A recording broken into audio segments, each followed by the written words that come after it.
Not only grown-ups can sing, we can too. Go easy on me, baby. I was still a child, didn't get the chance to. CBC TV8 is having a kids karaoke show just for us. So children between the ages of 5 to 17 comment and join in for fun. Email nfoster@cbc.bb. Hear you soon. Bye.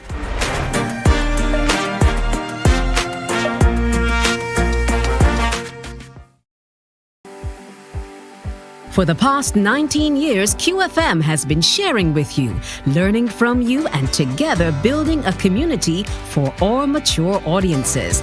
That's why we say Q is good for you. To our Q family, we say thank you for staying connected to Q 100.7 FM. QFM is a station of the Caribbean Broadcasting Corporation. CBC, celebrating 60, connecting Barbadian communities.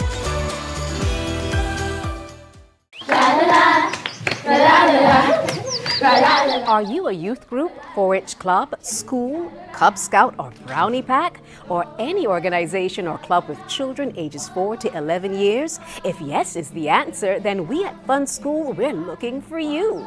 Let's have fun singing, dancing, listening to amazing stories, doing craft, and so much more. I'm such a kid at heart. But to be part of this fun and exciting new season of Fun School, just simply send an email to Alicia Alves Grant at aagrant@cbc.bb for further details. Fun School is back, and we're looking for you.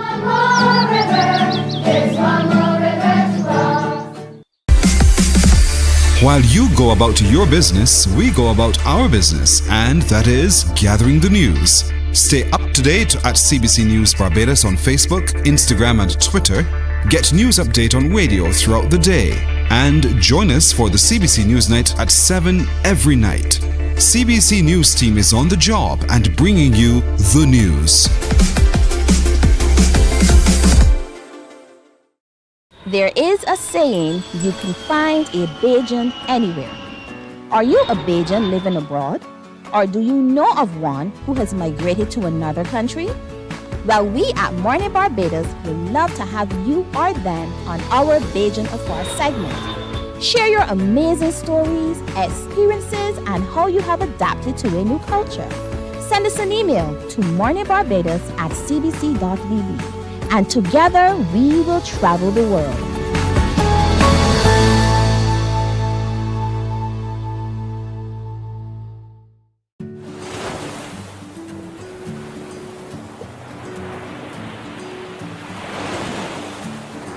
Oh, hi.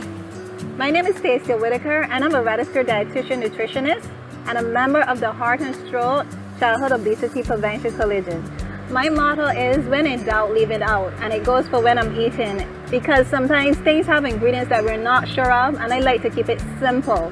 And if I'm eating something and I'm not sure the ingredients in that particular thing, then I choose to leave it out. So I keep my snacking simple with fruit, nuts, or just water. It's easy to remember, there's no added ingredients, and it's also very nutritious. So remember, childhood obesity is real, so choose healthier alternatives. And when in doubt, leave it out.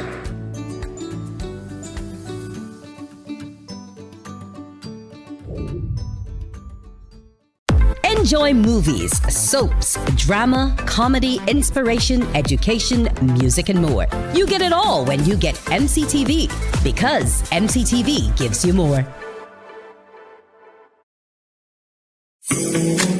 The facts say Mornin Barbados reaches an audience of over 50,000 and Newsnight reaches over 56,000. It's simple. When you advertise, you're getting your message to over 50,000 of your potential customers. Make the call to CBC Sales Department today and watch your business grow. Contact us at 467-5559 or email marketing@cbc.bb.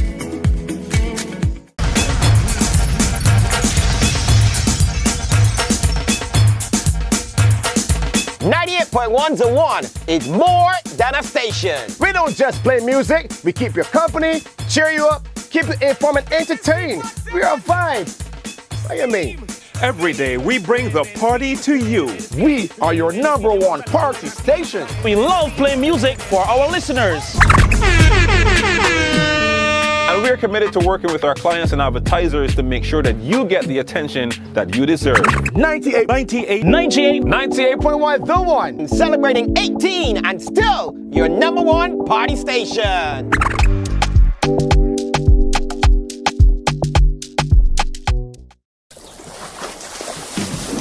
From the beautiful shores of the gem of the Caribbean, Barbados, home of the amazing Harrison's Cave, the tantalizing Oystins Bay Garden, our historic garrison, the indigenous road tennis, and the friendliest people in the world.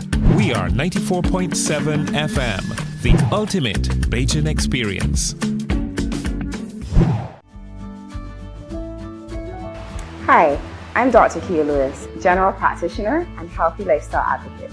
Good nutrition starts at home. So this school year, I want you to consider packing healthy, nutritious snacks and lunches for your children to carry, rather than having them buy them at home.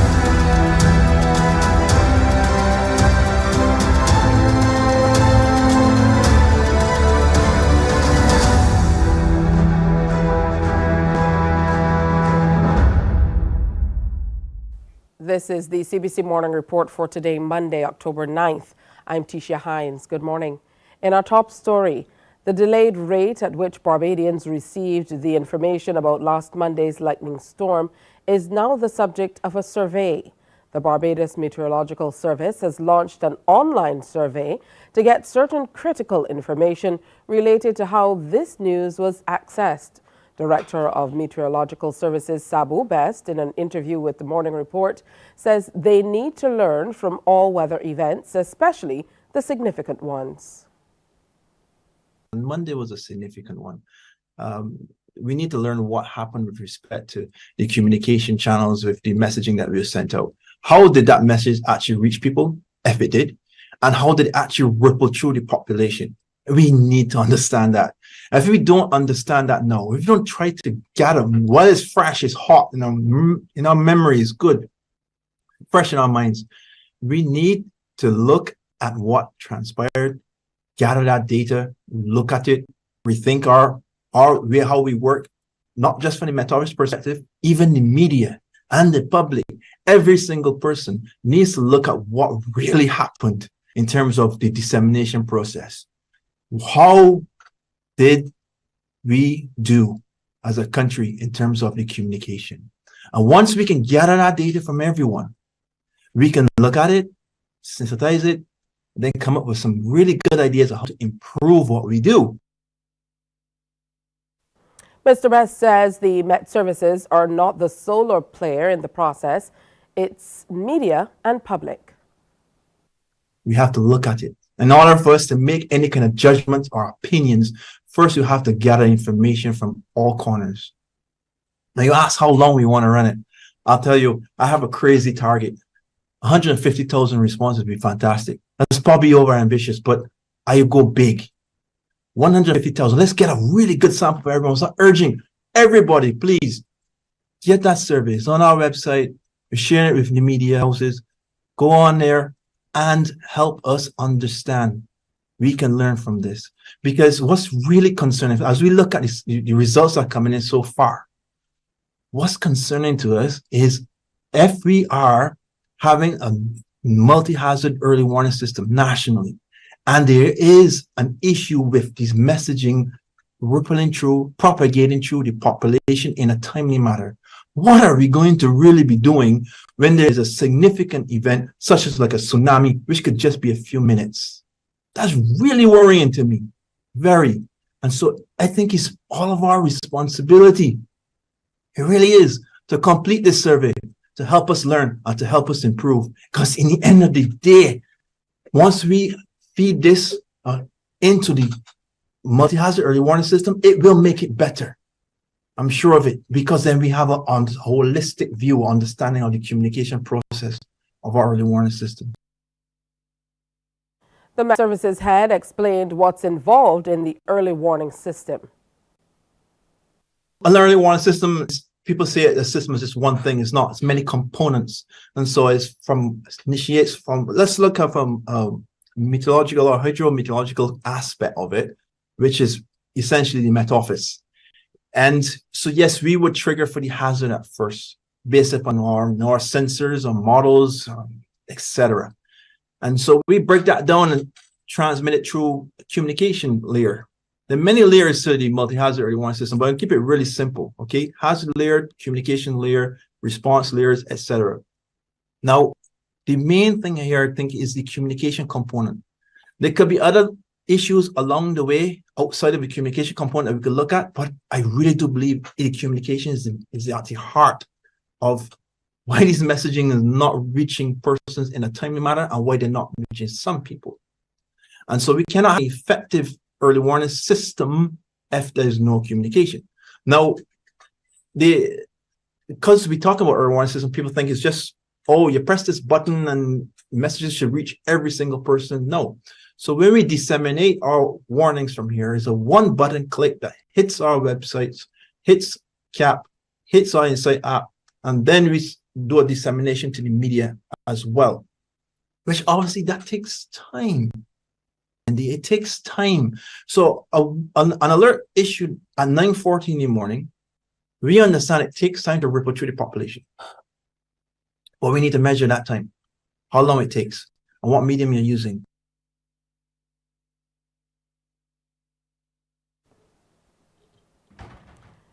Well, the director of the Met Services continued that the survey is also designed to help with improvement. We've seen some initial results coming through from the survey so far, and it seems like a lot of persons actually heard it from word of mouth, from one person to the next. That happens. That seems to be a big player so far we've seen, but we really need to see more and more information coming. I'm not going to say anymore because I don't want to contaminate the actual survey by my response to what we're seeing. But what's important is also you be your brother's keeper. You get an alert message, you know it's legit. Don't circulate false information.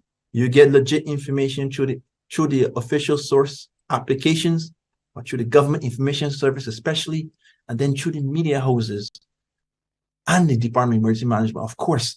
But you get that legitimate information and then you circulate that.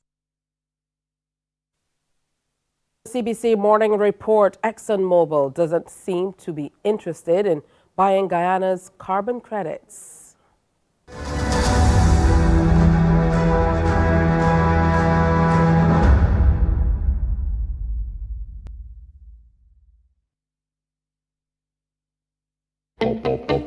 We enjoy a game of dominoes and singing karaoke. I just love cruise. When you love me just a little bit longer. You get to relax and have a drink and listen to some nice music. It's something different. It's spectacular. It's fabulous. You know, it's a different feeling altogether. I never feel so good in a party yet. Follow me to Q in the Community this Thursday. You know why? It's summer vacation, and CBC TV8 says laugh a little. Your mid-mornings have now included some family-friendly, side-splitting series like The Partridge Family, Benson, and Designing Women. TV not to be missed.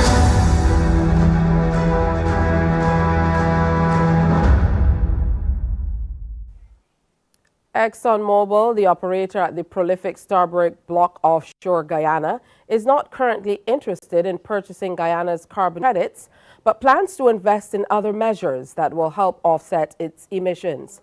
The revelation from Vice President Dr. Barrett Jagdeo, as we hear in this Newsroom Guyana report. We raised this matter with them. They have not been positively inclined to do that. The consortium is made up of several owners, co-venturers. One of the co-venturers in that consortium bought $750 million worth of carbon credits because of their quality and at a price that is several times multiple of the voluntary market, the price for similar credits traded in the voluntary markets, because there is no formal compliance market for this.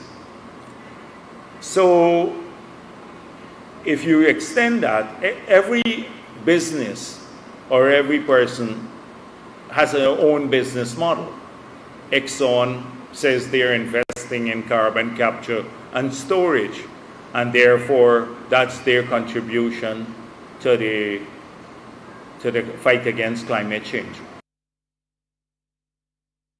As Belize prepares to deploy 50 soldiers to assist an international force in Haiti, the country's opposition leader, Shin Barrow, suggests the government should be more focused on defending Belize. He added those soldiers could have been put to better use in a contested area between Belize and Guatemala.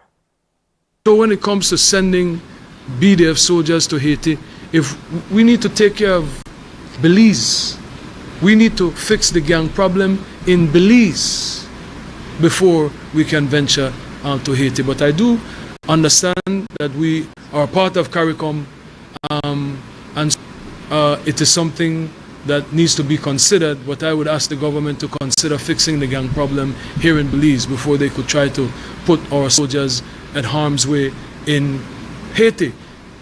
Before we send 50 soldiers to Haiti, put 50 soldiers at the Sarstoon. Put a makeshift FBO at the Sarstoon. The House of Representatives authorized over $1 million to build a FBO. Why is it that we have no presence at the Sarstoon? So you want to go to Haiti?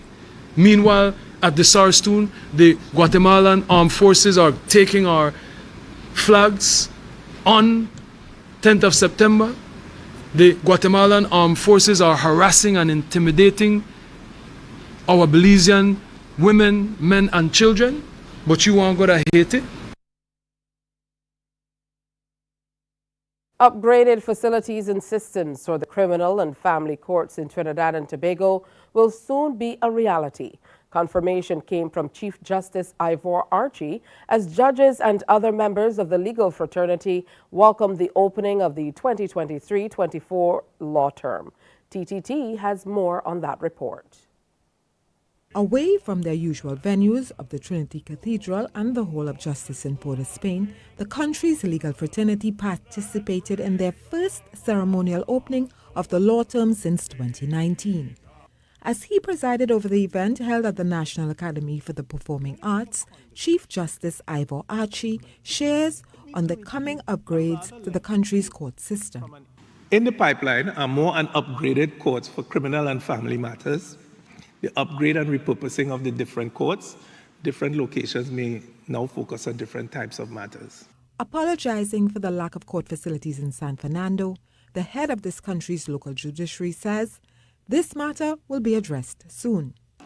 Over the next year, we will continue the construction of the new San Fernando Magistrates Court building, which was paused during the pandemic, and we will complete the refurbishment of the San Fernando Supreme Court building, which we had to close as it was no longer habitable. The Chief Justice adds the local courts will see upgrading of technology as well as physical and cyber security.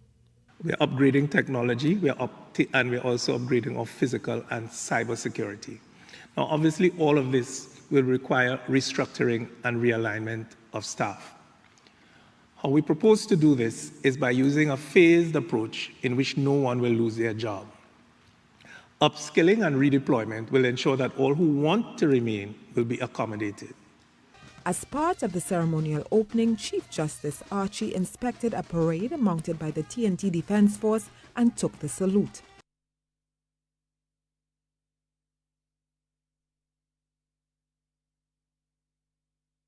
Well, Tobago-born Black Panther star Winston Duke has been appointed as a tourism ambassador by the United Nations World Tourism Organization, WTO. He is elated about the news. More in this Tobago Updates report. Duke said he has long been an advocate for the transformative power of tourism. He recognizes how tourism can positively impact local and global economies, generating job opportunities and fostering cultural exchange. He said his personal experiences growing up in Trinidad and Tobago have fueled his passion to promoting the potential of tourism. Well, the number of Israelis killed has surged to 659 since Hamas launched its surprise attack on Israel. Civilians and members of the security forces were ambushed in towns along the frontier with Gaza. At least 370 Palestinians have been killed in Israeli airstrikes on Gaza. We get more in this report.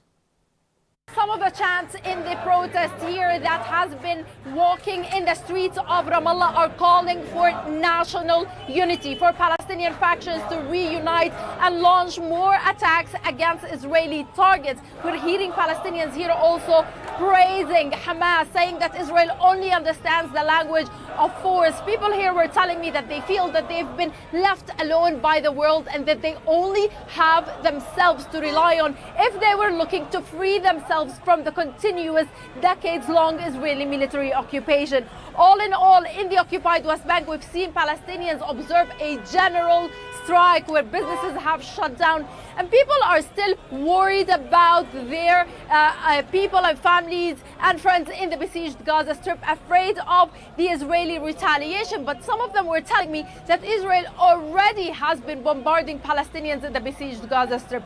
Also here in the occupied West Bank, as Palestinians have laid to rest some of those who have been killed by Israeli forces, we've seen Israeli military close down the Palestinian towns, basically isolating them from one another. Also, the only link for Palestinians here in the occupied West Bank with the outside world, with Jordan, the Allenby Bridge, has been shut down by Israel. So that gives you an idea that even if the situation is considered relatively calm, the tension is still brewing.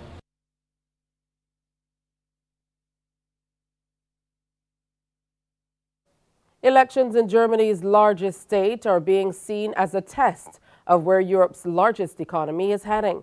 Polls show increasing support for the far-right party, the Alternative for Germany, AfD.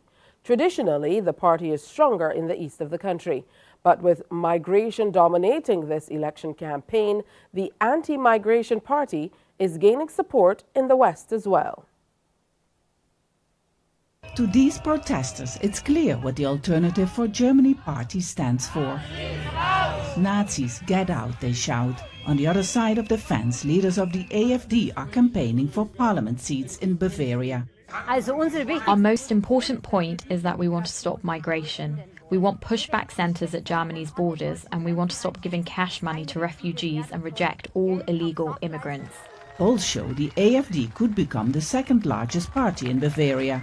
Listening to their campaign, it sounds like Germany has only one problem, and that is migration and the arrival of refugees. But limiting the number of asylum seekers is not only a popular theme for the far right, other parties are campaigning on it as well. Yet economists say that Germany needs nearly 500,000 foreign workers to keep its economy going, and that's a message that politicians here seem to avoid. Bavaria's Prime Minister Markus Söder of the largest party, the conservative CSU, wants migration to be capped. While facing strong competition, the CSU is expected to win this election. We say yes to helping people, but we urge our Chancellor in Berlin to have a clear plan and stop uncontrollable migration. At a reception center in Munich, these refugees from Sierra Leone have been traveling for months through dozens of countries. They tell us that Germany is their best hope for protection. Bavaria has registered more than 30,000 asylum seekers this year, an increase of nearly 80% on 2022. But that's less than half the number of refugees who arrived in 2015. Municipalities have been struggling to house them, and new shelters like this one near Munich are being built, sometimes against the will of local residents. The focus is always on refugees and refugees. For us Germans, not much has been done. When you look at the prices, normal workers like us can hardly afford our groceries any longer, nor pay our rent. a sentiment often heard during this election campaign. It scares me. We have come here because we don't have any opportunities at home. We work hard to contribute and we should overcome any divisions together. Extremism does not help Germany. Others are concerned as well. Ahead of the vote, more than 30,000 people took to the streets in Munich to protest against the rise of the right. That report from Al Jazeera. Time now to preview what's coming up on Morning Barbados. Today we're going to be telling you all about the CTU ICT Week 2023 and what we can expect here in Barbados. Plus, it's graduation season. We're going to be looking at what's happening at the Barbados Community College. And it's a little fun in the sun with Rascals as they come through and share exactly how you can enjoy yourself with them. We're also talking health and wellness with Dr. Dale Brathwaite, and the Barbados Employment Entrepreneurship Foundation will be in. Plus, we're telling you all about the Get Comfy mortgage campaign from CIBC First Caribbean. That's all at 6:30. Next, though, we have more news, sports, and weather. Stay with us.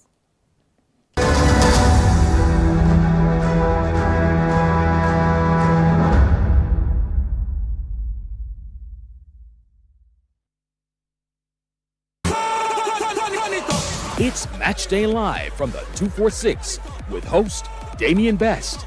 Your all-access pass to the action happening in the BFA Premier League and beyond. Every last Monday of the month on CBC TV8. Kickoff time, 8:30 p.m. with analysis from our panel and highlights of the top performances. You can weigh in on the discussion via WhatsApp on 228-5562.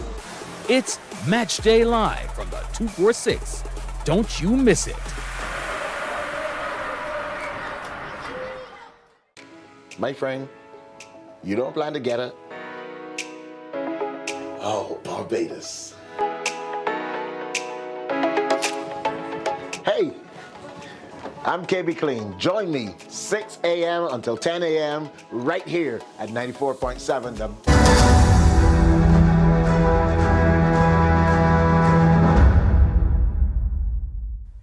Barbadians are being told there's evidence government's efforts to prevent serious crime have been bearing some fruit. The news from Minister of State in the Office of the Attorney General with responsibility for crime prevention, Corey Lane. He made the comment during the Public Affairs Department's one-on-one program aired on CBC TV8. He says there's been a very noticeable reduction since the peace pact between the island's two main gangs earlier this year. I think that Barbadians can see it through the facts, through the reporting, and through the statistics. Last year, this time, I believe, I'll double check, we were over 36 homicides, or around 36. We are at 13. So I think that since the pact that they had, I think we had like 2 isolated cases of homicide, which my aim is perfection. My aim is 0 crime, right? But realistically, we would understand from the time I think Cain killed Abel that we really had crime, and what we could do is try to reduce it as much as possible. One of the hard crimes to even try to prevent is things like crimes of passion, like somebody getting sent with somebody in this particular moment. I think that we could still even try to target those by, teaching things like conflict resolution, teaching people how to deal with the emotional and mental state. Mr. Lane says the best will in the world and the best programs and initiatives, there will still be isolated incidents, but their effort is to aim for perfection. He's also identified other types of crime that are getting a lot of attention, specifically robberies. Although they are seasonal, like for instance, around crop over, you will see an increase for obvious reasons. Around Christmas, you see an increase. You will see that the Barbados Police Service, and sometimes with patrol with the Barbados Defense Force, that they increase patrols and they increase ads for crime prevention and so on around these times, because these are times where you have heightened robberies, because it is said that people trying to get, people want a little ticket to go to a little fete here, and you will see the increase of activity, particularly a crime against the person and robberies. Again, through situational crime prevention, but also understanding the trends and so on, we are in a better position to prevent the criminals from committing crime. That's really the medium term. The long term is what we've discussed for majority of the show, is how to prevent people from becoming criminals in the first place. In sports, the Barbados senior women's netball team returned home on Sunday afternoon after winning all of their matches at the ECCB International Series in Antigua. The Gems, who were one of two invited teams, finished with a perfect 8-0 record after beating St. Vincent and the Grenadines in their final match at the YMCA complex last night. They led 17-5, 31-16, 44-25 before closing out the match 54-39. Goal shooter Faye Agard had 37 goals from 47 attempts, and goal attack Latonia Blackman 15 from 19. At the closing ceremony, Shanika Wharton was adjudged the best midcourt player, Latonia Blackman the most accurate shooter, while Barbados was the best defensive team in the competition. Grenada were the overall champions among the OECS teams with 12 points. It's time now for a look at the weather. The barometric pressure stands at 1012.4 millibars. The air temperature is 27.6 degrees Celsius, and the relative humidity is 74%. The winds are blowing out of the east-southeast at 21 kilometers per hour, and the present weather is fair, with slight haze. Sea conditions moderate in open water, with swells ranging from 1.5 to 2 meters and increasing. And here's a look at how the tides roll in today. Be careful as you head out for your sea baths. General forecast for Barbados, partly sunny with a few brief isolated light showers. As we move into the evening period, you can expect mixed skies and clouds with the occasional brief isolated light showers. That's today's morning report. Our next newscast is Newsday at 12 noon on TV8, followed by The World at 1 via our radio network of stations on 100.7 FM, 98.1 The One, and 94.7 FM. Thanks for viewing. It's time now for Morning Barbados. Wake up, wake up, wake up, wake up. Barbados, get up. Good morning. Good morning, Barbados. Good morning. Good morning to you. Good morning. Morning, morning, morning. Good morning to you. Good morning. Morning, Barbados. Good morning. Good morning to you. Good morning. Morning, Barbados. Good morning. Wake up, wake up, wake up. Morning to you.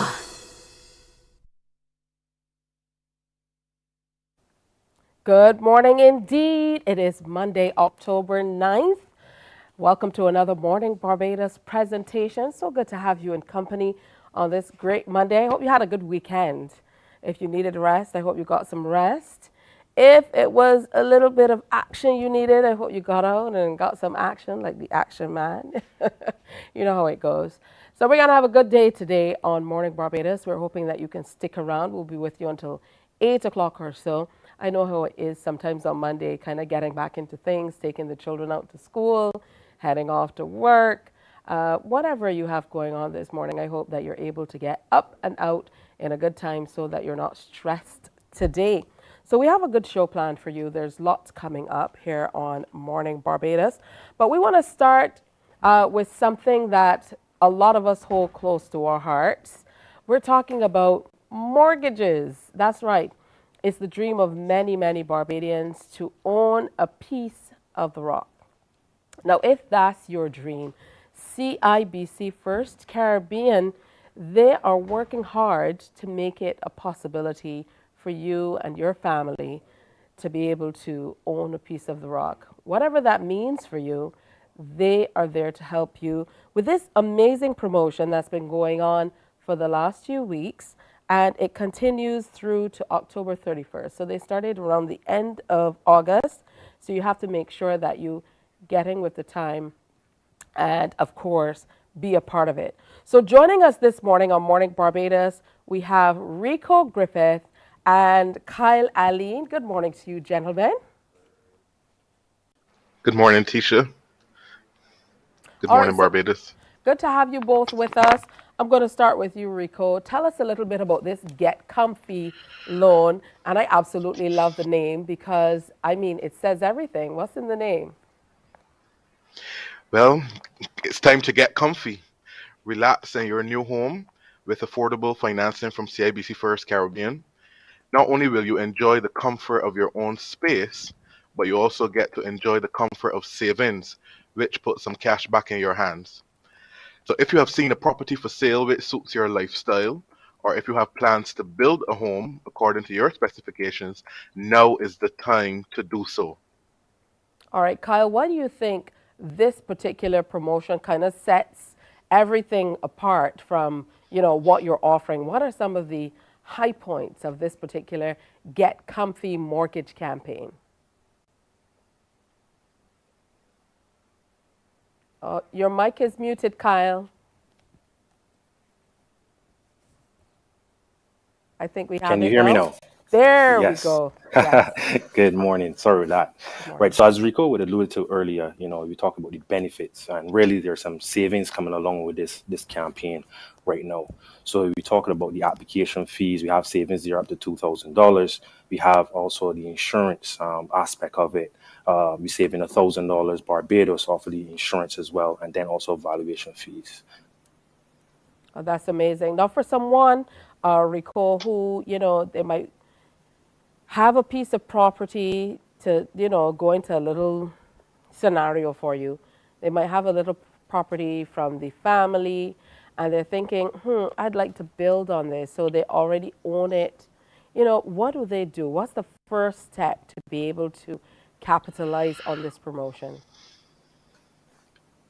Thank you for the question, Tisha. The first step is we always recommend that clients would come and get pre-qualified.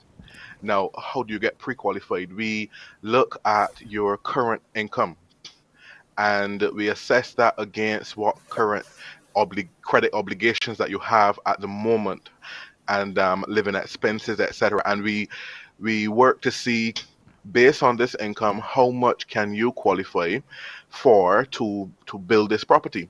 So we do up to 95% financing, and you can get up to 35 years to repay. That 35 years is subject to the injection that you make, right, into the overall financing. But we do up to 95% financing. And so once you have been pre-qualified, you have in your mind an idea of what figures you can work with, and you can work with your architect in terms of crafting a property, a home, within these boundaries. And that makes it easier, so that when those plans are drawn and approved, then it's more or less smooth sailing into getting those walls up and house completed, because you have already been pre-qualified and you know what you are working with. Oh, that's a very, very good point. To be able to start at a place where you know exactly, like in your words, to use your words, what you're working with. So who's the right person to apply? Or is it just across the board? What do you need to put together to make sure you're making the most of your time once you come in for this pre-qualification? Kyle, you can take this one. Yeah, well, okay, good. Yeah, so ideally we want to have an idea of your income, right? As Rico said earlier, your expenses in terms of your debt, your current debt. Those are some of the things that we will really look at to start the pre-qualification process. All right, excellent. What are some of the other highlights, Rico, of this particular promotion? Because I know that you mentioned briefly some of what people can expect, but once you pre-qualify and you know the amount that you qualified for, and you start that process, it goes fairly quickly sometimes. But what are some of the other things that you are offering? I see that there's an opportunity to work with some of your partners to make some other aspects of the mortgage process a whole lot easier. Yes. So In addition to what Kyle would have mentioned earlier in terms of the special offer and with the cash incentives, we are also offering a homeowners benefits card. And with this homeowners benefits card, we have partnered with HMB Hardware, both branches, Warrens and Six Roads. We have partnered with Standard, and we have partnered with Harris Paints. Now, with HMB Hardware and Lumber, you can get 15% off of discountable items. With Standard, you can get 10% discount on all purchases, no minimum purchase required, and this would be in terms of helping you to furnish your home. And with Harris Paints, you can get 25% off select Harris decorative paints, 1 gallon and 5 gallons, and 15% off throw plastic texture finishes. And so, in addition to the cashback incentives that you're also getting a Get Comfy Homeowners Benefits card that will help give you additional discounts with these three partners who we are working with at this time. Oh, that's absolutely wonderful. And in addition to those partners, I know that certainly for me, sometimes, you know, those little things that pop up yearly, the expenses that you have as a homeowner can be challenging, particularly if you're new, you have a new mortgage. When it's time for insurance and all of that stuff, it really can be challenging, Kyle. You guys have thought of everything because even that is a part of the promotion. Yes, that is also true. So we offer easy cover loan to cover that expense up to 11 months installment as well. So again, we're talking about convenience. That is we speak to all the areas. We actually look at areas in terms of this campaign. All right. Now, I know people who are deep in the mortgage game. Maybe you've had a mortgage for a few years and you might be looking to switch. That's something that you also have on the table to be able to take care of. And there can be some costs attached to switching a mortgage. So you want to make sure that if people switch, that they are able to take care of it. But you're going to bear some of the burden at First Caribbean, Rico. Yes, definitely. You may already have that home and you may already have that mortgage with another financial institution, but really and truly, we want you to get comfy. And with how things are going in the world today and the expenses that we have, CIBC First Caribbean wants you to get comfy, and so you can switch your mortgage to CIBC First Caribbean from another financial institution.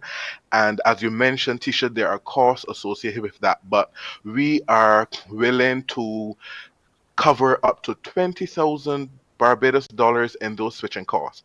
This includes legal fees, any penalty fees that you may have, up to 20,000 Barbados dollars. And out of that, we would be giving you back up to $2,000 on your application fee and up to $1,000 on your home insurance costs. But not only that, CIBC First Caribbean wants you to get so comfy that we are a one-stop shop. We offer home insurance as well, and once you have decided to obtain our home insurance program, once you join our home insurance program, you can get what we call an easy cover loan with 0% interest, and you can pay those home insurance installments up to 11 months with 0% interest. Now, Tisha, tell me how much more comfortable can you get with paying back insurance with 0% interest? Ordinarily, insurance companies would give you 3 months to pay equal installments or 6 months the most, without interest component. But at CIBC First Caribbean, we are giving you up to 11 months because we are cognizant that in the 12th month, insurance will be due again, and so it will be revolving. And there you'll start fresh again in the 12th month and pay 0% interest on your insurance premium over this period. So get comfy with CIBC. Now is the time to get comfy. It's true, but we don't want you to get so comfortable that you're not checking in because, there is a time limit on this. This doesn't go on forever. So I know, Kyle, you have to make sure that you get in on the campaign and the funds are dispersed by a certain time so that you can benefit from all that you're offering in this Get Comfy promotion. So don't get comfortable thinking about it. get comfortable once you're doing it. Yes, that is true. So as I said, the campaign ends October the 31st, but the funds must be dispersed by March the 1st, 2024. All right, that's wonderful. I want to thank you guys for coming through and sharing with us. We shared so much information in this time. What I want to say to everybody is don't take their word for it. Go on in and check for yourself. The truth is you never know. Sometimes you're thinking, I would love to own my own home. And you're not sure how much money you would qualify for. You're not sure what you can do. Go to the experts at CIBC First Caribbean and let them help you make your dream a reality. I want to thank you so much, Rico Griffith. I want to thank you so much, Kyle Aline. Kyle, I've not seen you for years. I know, yes. All right, good to see both of you gentlemen. Have a wonderful day at work today. And I most certainly hope that you get too many calls to answer. Thank you very much. All right, have a wonderful day. How about that? Make sure you check them out. Give them a call. You can get online and find out more information. As well, it's all about CIBC First Caribbean and that Get Comfy loan. How about that? It's all about the mortgage. So be sure to go to their website as well, CIBC First Caribbean, CIBCFCIB.com. All right? Time for a break. When we come back, we are sharing about CTU ICT Week 2023. Stay with me. Morning, morning, morning. Good morning. Good morning to you.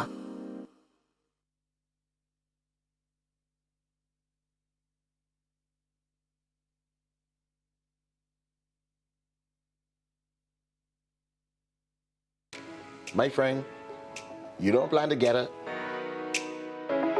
Oh, Barbados.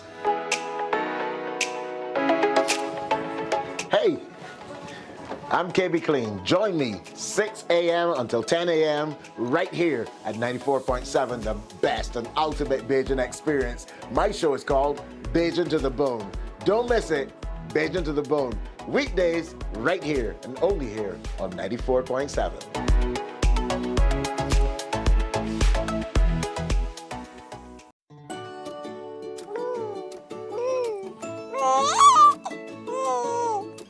I'm Anne St. John, a consultant pediatrician. When packing healthy lunch boxes, do include a fruit, which includes a banana, apple, orange, or grapes to supply fiber. Aim for low-calorie packaged snacks without the mention of flour or sugar amongst the four. Morning, morning, morning. Good morning. Good morning to you. All right, so welcome back. We have a whole host of letters to get through, but we're going to make sure that we understand it together. And there are quite a few gentlemen who are joining me this morning. Always a good feeling to reach out and speak to some of our Caribbean neighbors about what's happening. Now, the Ministry of Industry, Innovation, Science and Technology Barbados, the Caribbean Telecommunications Union, or CTU, and the Global Government Forum, GGF, are here with us to talk about an interesting thing, CTU ICT Week, that's coming up from the 5th to the 13th of October 2023. So joining us to talk more about it today, we have Mr. Trevor Privat, Director, Stakeholder Engagement Unit. We also have Mr. Tudor John, Account Director with Huawei Trinidad and Tobago Office, and Mr. Kevin Connington, who is Executive Advisor with the Global Government Forum. Good morning, gentlemen. Welcome to Morning Barbados. Good morning. Good morning, Tanisha. Good morning. All right. Well, let me start first of all with you, Mr. Privat. Tell us a little bit about why it's important for us to observe this week that's coming up. Well, you got started already. It's running to the 13th. But why is it important to celebrate a week like this? Well, it runs actually from the 16th. Next week, Monday. We start next week, Monday, and we run to Friday. So the entire week next week. Yeah. So, yes, it's important. The Caribbean Telecommunications Union, we are a CARICOM institution. We are a policy institution which is charged with trying to use ICTs, information and communication technologies, to help the social and economic development of Trinidad and Tobago. So each year we hold a week like this in one of our member states, in which we try to sort of demonstrate to our member states and to our citizens the importance of ICT and why they should be using it to drive things like digitalization. Okay, so the entire week is full of exciting events. We start off with the Caribbean Digital Summit hosted, and Mr. Cunnington will say more about that. And we have special sponsors like Huawei, and Mr. Tudor, I'm sure, will say more about that as well. But we have a whole series of events, sometimes just one event a day, but sometimes multiple events on days. All right, it truly is an exciting time to be talking about ICT and, of course, hearing all that ICT has to offer. There are many companies across the region who are doing loads to help to really push information and communications technology. And when we think about it, one of the first areas of business that you think about is telecoms. I know that Huawei is one of those companies that truly is making moves, and you're working assiduously to support the CTU ICT week as well. So Mr. John, talk to us a little bit about all the work that you are putting in. Good morning, Ms. Hines, and to all the lovely viewers in Barbados. So Huawei is actually very proud to partner with CTU on this regional event. Huawei has been a partner in digital transformation to not only Trinidad, but the wider region, probably for over a decade. So we've been working with various governments on areas of digital transformation. So CTU, we want to say thanks to them to be not only a partner, but an integrator in terms of developing the community. So Huawei itself has three distinct business groups. We have the carrier business group, we have the consumer business group, which most people are familiar with. So for example, the Huawei handsets, the Huawei phones, the Huawei tablets, etc. But we also have an enterprise business group that I am part of. So the enterprise business group actually works with various governments in developing different enterprise solutions, such as smart city, smart education, smart transformation, etc. So we're very proud to work with CTU as part of this event. Oh, excellent. And we had an opportunity just last week to hear a whole lot more about the Smart City Initiative. So it's wonderful to see it all combined in this initiative going forward. Now, Mr. Cunnington, I know that you're going to tell us a whole lot about the Caribbean Digital Summit. What can we expect? Good morning, Barbados. So this is our first ever regional summit. So Global Government Forum normally hosts 3 summits a year. We host one for the chief executives of the civil service in Singapore in January. We host a finance summit this year, it was in Morocco in June. And then we also host a chief digital officers meeting, which was actually last week in Ottawa. And this is the very first time that we're doing this on a regional basis in the Caribbean. And the format of the summit is pretty straightforward, really. We have generally about 20 to 40 digital leaders in the room, sat around a largish table. And we've got a number of topics this year. We've got 5 different topics to talk through of interest. And we've done a little bit of work in advance of the conference, talking to 10 Caribbean countries to understand their concerns. So we'll be fleshing those out as we go through.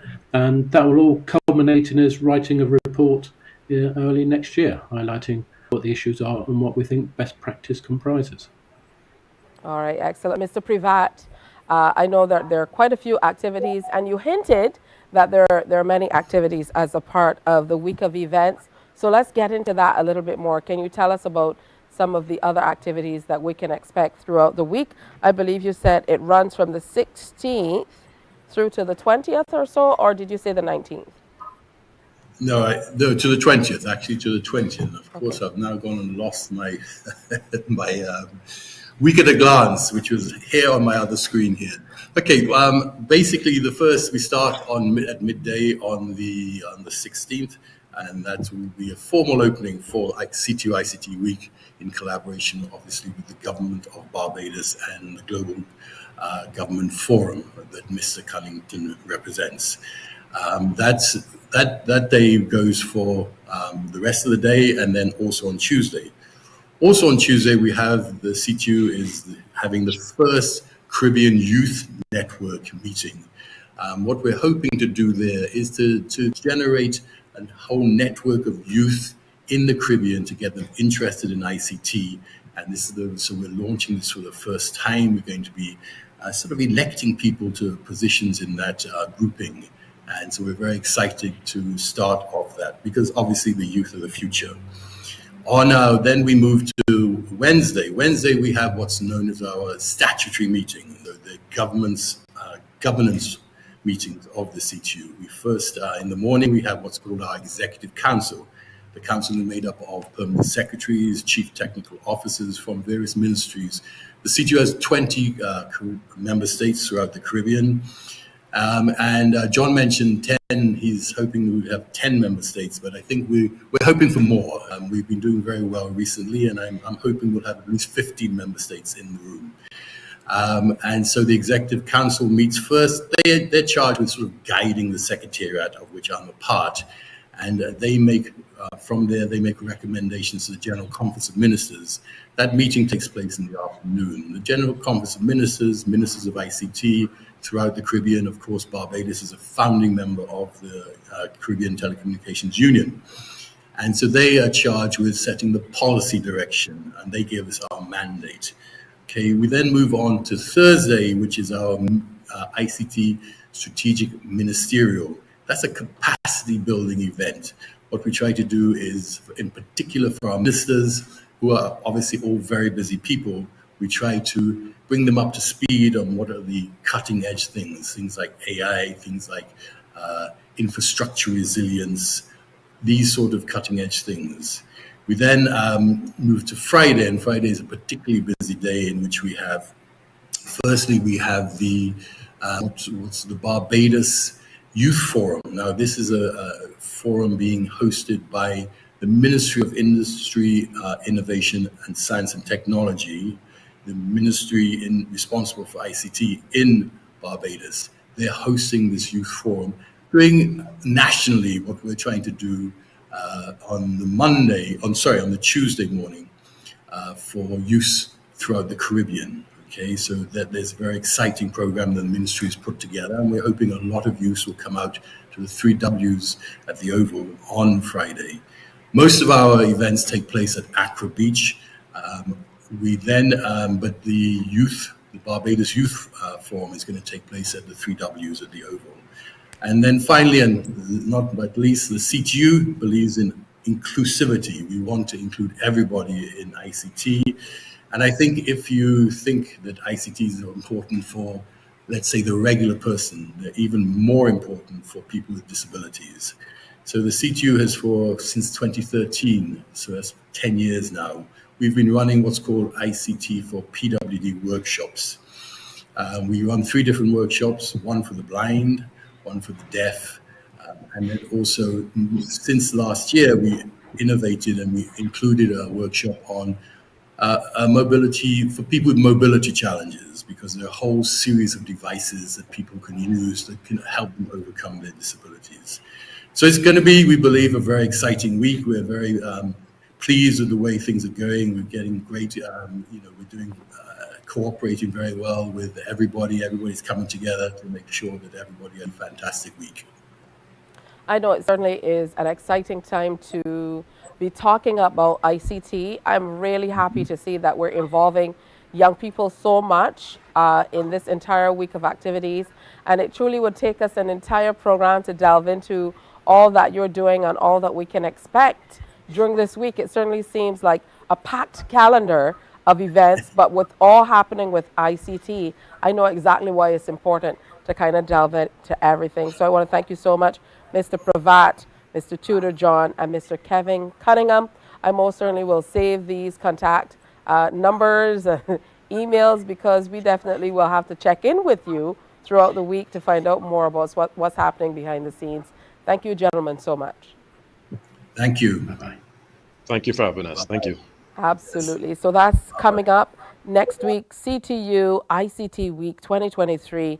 It takes place the 16th to the 20th of October, and there's so much to talk about. There's so much to think about when it comes to how far IT has come and where we're going when it comes to information and communications technology. It most certainly is a part of everything we do. It's time for another break, and when we come back, we're talking graduation season, and the Barbados Community College, they have a big celebration coming up, their 50th graduation ceremony. Oh, what a treat. We're going to tell you more about that. Morning, morning, morning. Good morning. Good morning to you.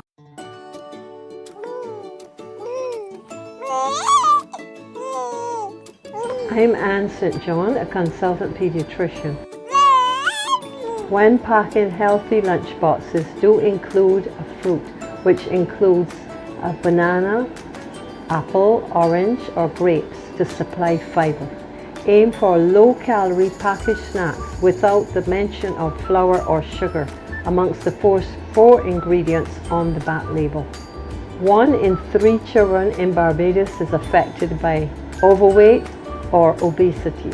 Let us join together as parents and care providers to reduce the further development of this chronic non-communicable disease within our communities.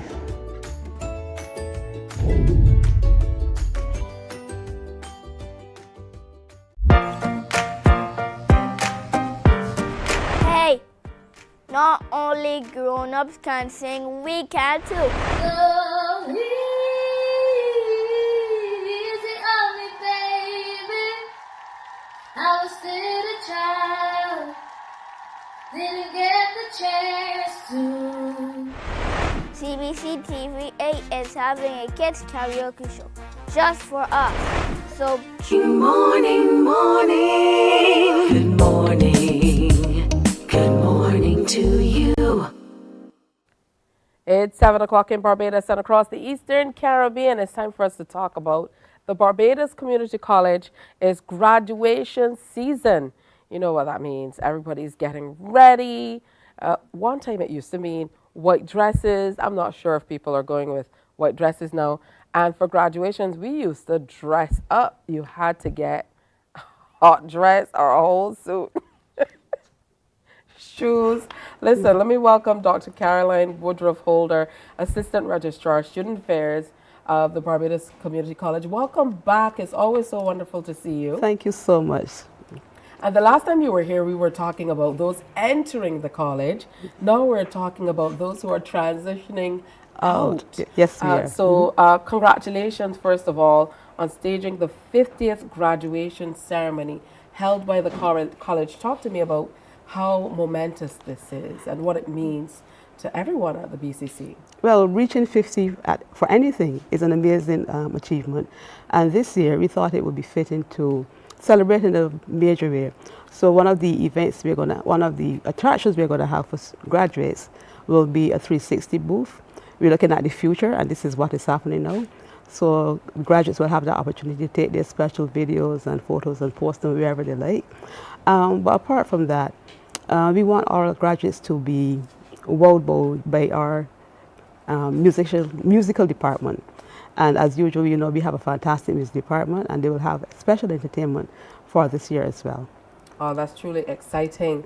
A little birdie told me that you're also offering some very interesting prizes for students who've done exceptionally well for their time at the college. Yes, this year, this is the first time we're going to be having this event. It's called the Eagles Reception, and we're going to be awarding all those students and the top student from each division who has achieved the highest grade point average. So each student, because very often, while they do very well, they don't meet the national criteria for scholarships. So we thought it only fitting that this year, our 50th graduation ceremony, that each one of those students in the division who has achieved the top GPA, they will be recognized for that achievement. I love that. I think that's exceptional. Maybe that's something that you're going to have to keep going forward. Definitely, definitely. But I absolutely love it. The fact that, you know, you're moving forward with this new initiative to be able to award students from each division. I'm sure that's going to mean a great deal to a lot of not only students, but teachers as well. Definitely. Because as you said, there are so many students sometimes so many competing for so little. Yeah. You know, that is wonderful to be able to award them. Talk to us a little bit more about this Eagles reception. Well, it's going to be held on the 2nd of November. This is Thursday evening, 6 to 9 p.m. And this is where those students will be recognized for their achievements. It's going to be an outdoor event, nice cocktail event. And we know that they'll be excited once their names are announced about this achievement and about this event. Oh, that's truly wonderful. We're talking about the ones who are transitioning out. How would you say that graduation has morphed over the years? I started talking about what graduation meant to us. Of course, we wore the gowns, but I think from, you know, primary school, it was all white. Yeah. However, I think for my graduation from school, we were allowed to wear any color. What's this graduation like? Are you encouraging them to come out in their finest for this Eagles reception as well? Yeah, for the reception as well as for graduation. Graduation is going to be on the 11th of November, Saturday 11th of November, and students are encouraged to register on our website. It's an online registration, and it started on the 27th of September, and you have this final week to register for graduation. This is the 13th, on Friday is the last day that you have to register for graduation. And then during the week of the 23rd of October until the 27th, this is where you pay for your registration as well as collect your gowns. For the what you wear for graduation, you wear white or off-white. We just want to maintain the sanctity of the event. And so you wear white or off-white. Gentlemen wear a white shirt and a black pants, or they can wear a suit if they so desire, a dark suit. Oh, I love graduations. Yeah.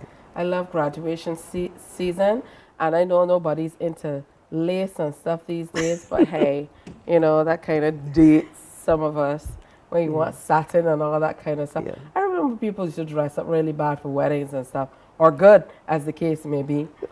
People don't do that now. Everybody wants just a beautiful sundress or something, and they're good to go. But they still dress for graduation. It's an amazing event. Yeah, it is an awesome event. The hair, the makeup, the outfits. It's an awesome event for the students. Fantastic. Talk to me about how the staff are feeling, people who might have been a part of the college for many, many years, to be able to reach this milestone. It must mean a great deal to those staffers who've been around for quite some time as well. It definitely has. Like I said, a 50th year of anything is a special event. And we have staff who've been there from the inception of the college. Some of them would have gone home. Some of them are still there, maybe on a part-time basis. But they're also excited about being part of the college's celebrations, this being our 55th anniversary, as well as this 50th year for our graduation. Excellent. What do you want to say to those graduates who are getting ready to walk up that aisle and accept that diploma for all the hard work they would have put in over the years or months of their programs? I think I want to ask them to be proud of their achievement. You have spent maybe 2 years, 3 years at the Barbados Community College, even 4 if you're doing our bachelor's programs, and you should celebrate your achievements with your family, your friends, whoever you choose to. You're allowed to bring at least 8 guests with you. So it is time for you to celebrate your achievements. Not 8 guests. Yes, they can. I must know somebody from community college who can patch me into one of those 8, man. Probably you do. That's beautiful. I want to thank you so much, Dr. Woodruff Holder, for coming in, Assistant Registrar, Student Affairs. I know that your office is probably one of the biggest, the most craziest hubs in the college. Yeah. The busiest offices at the college, especially around this time of year, because even though we're into October, there are so many students who start a new cohort for September, but they're still trying to acquaint themselves with get settled and something new and get settled. So something's always happening in my office. I can just imagine. Yeah. All right, well, all the best. 50 years in 50 days. It's quite true. As we say in Bajan parlance. So we most certainly look forward to this new Eagles reception. And I really love the idea of saluting students from every single faculty, the ones who are kind of top of the class with the GPAs this time around. And maybe that's something they're going to move forward with. Dr. Caroline Woodruff Holder is Assistant Registrar, Student Affairs at the Barbados Community College. Congratulations to all of you. who will be graduating on November 11th. November 11th, yeah. 5 p.m. at the Wildy Gymnasium. Excellent, and thank you for coming and sharing with us. Thank you so much for having me. All right, time to take another break. When we come back, we get to know some young people who will be representing Barbados. Stay with us. Morning, morning, morning. Good morning. Good morning to you. Are you a youth group, 4-H club, school, Cub Scout or Brownie Pack, or any organization or club with children ages 4 to 11 years? If yes is the answer, then we at Fun School, we're looking for you. Let's have fun singing, dancing, listening to amazing stories, doing craft, and so much more. I'm such a kid at heart. But to be part of this fun and exciting new season of Fun School, just simply send an email to Alicia Alves Grant at aa.grant@cbc.bb for further details. Fun School is back, and we're looking for you.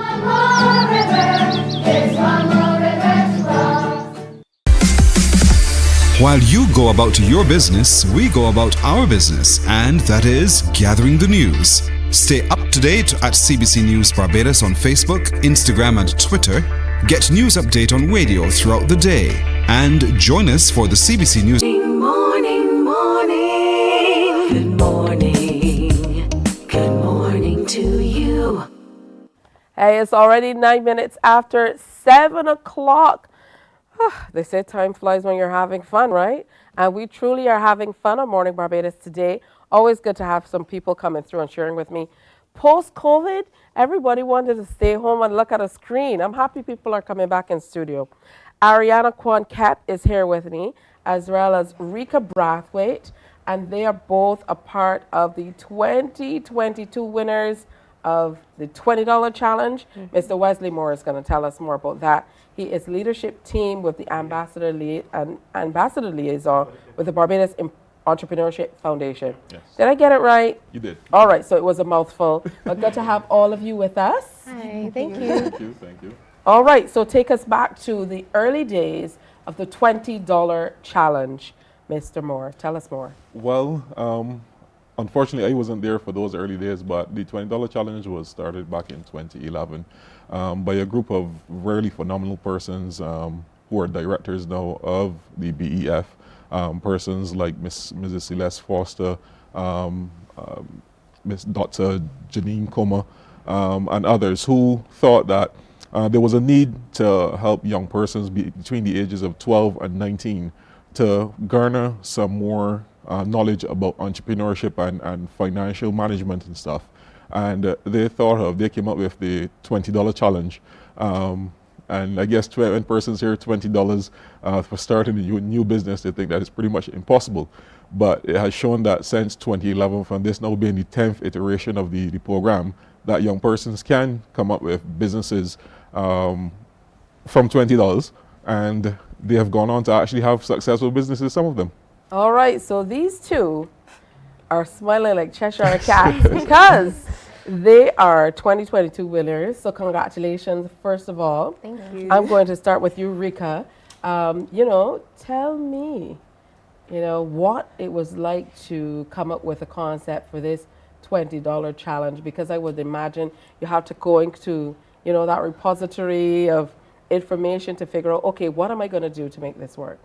Okay, well, firstly, Ariana was the one that actually approached me about the idea of actually doing the challenge in the first place.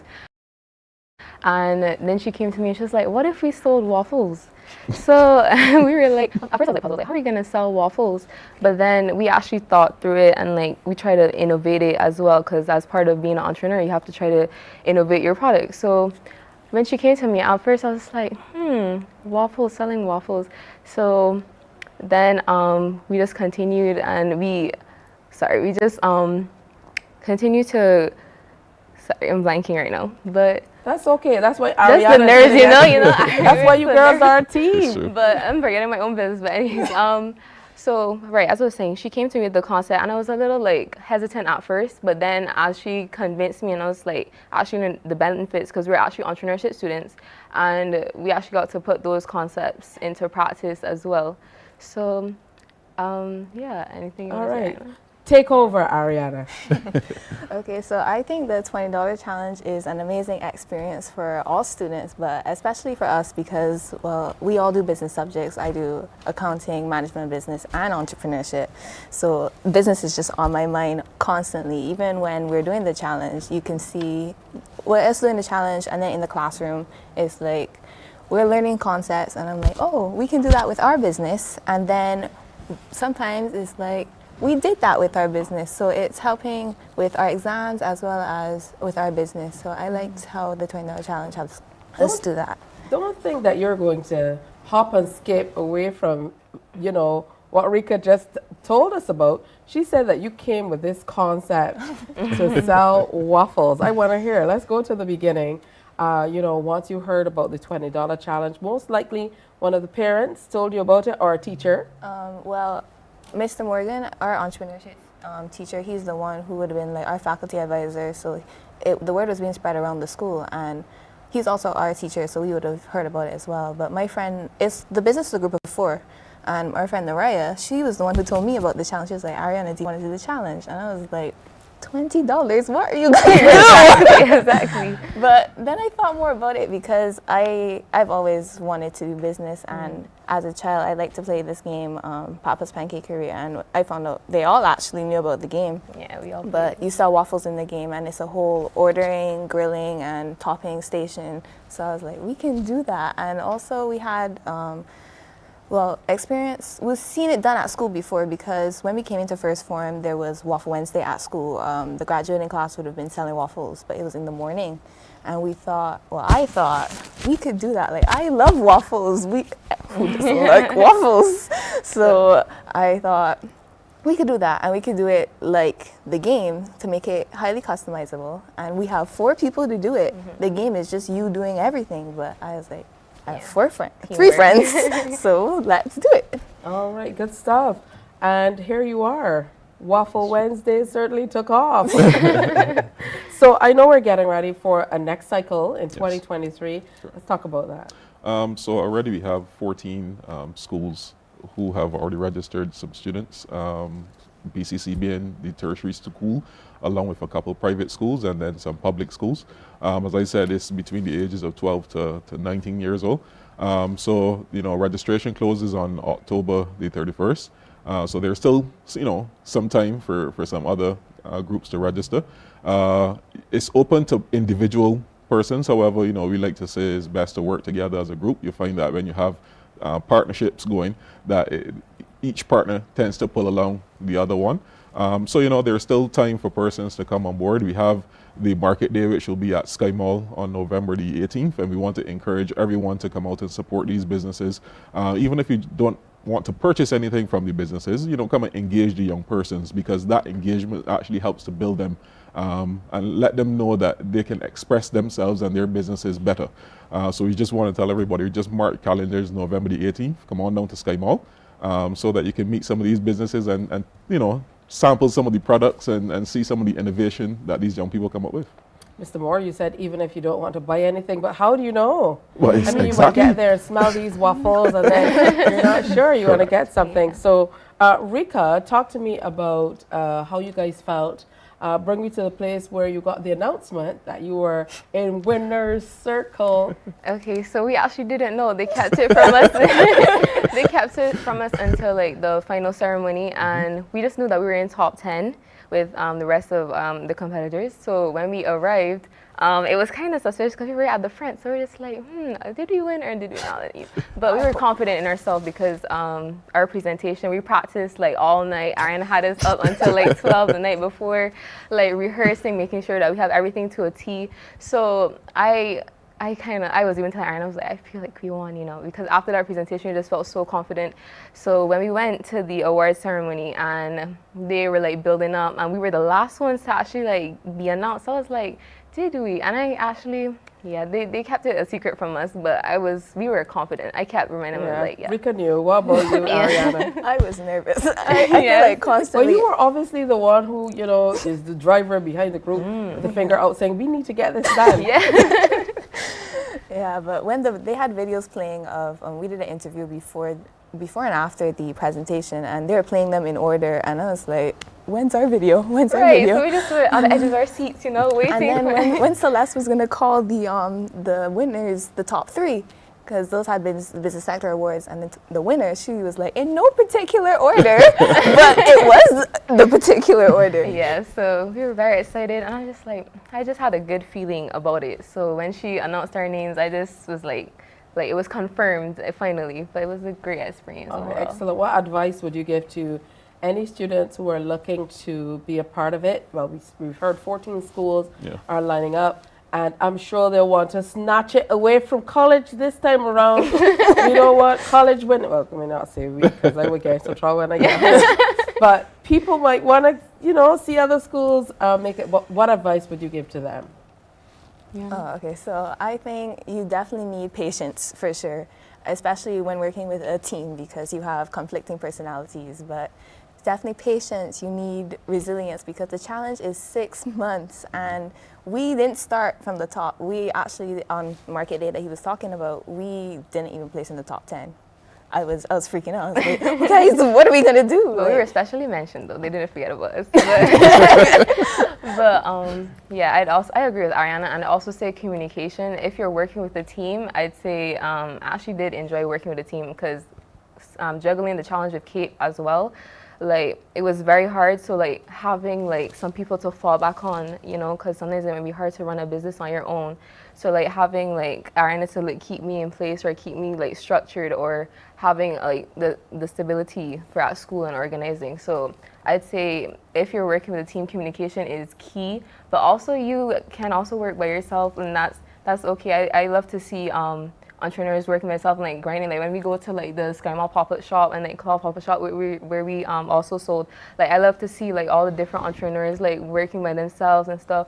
So yeah, I'd say try your hand in business, as we always say. That's our motto. Try your hand in business and put your best foot forward. Don't be scared to like put yourself out there and run a business, like, because at first I was like a little hesitant, but I don't regret anything, and I'd say yes, try your hand in business. That's truly excellent. Now let's talk about the sign-up details. Yes. You said there are 14 schools who signed up already. Mm-hmm. Is there an opportunity for others to get on board? There definitely is, and it's not only schools. You can have non-profit organizations as well, churches, community groups, any grouping that wants to give the TVET council and stuff.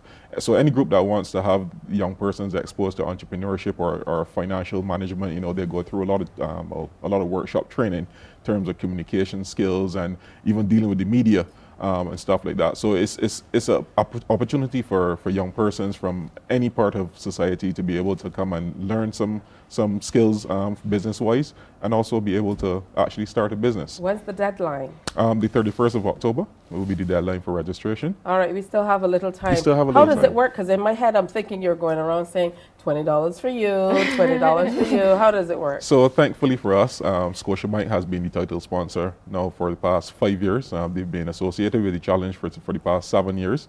So we're very, very grateful to Scotiabank.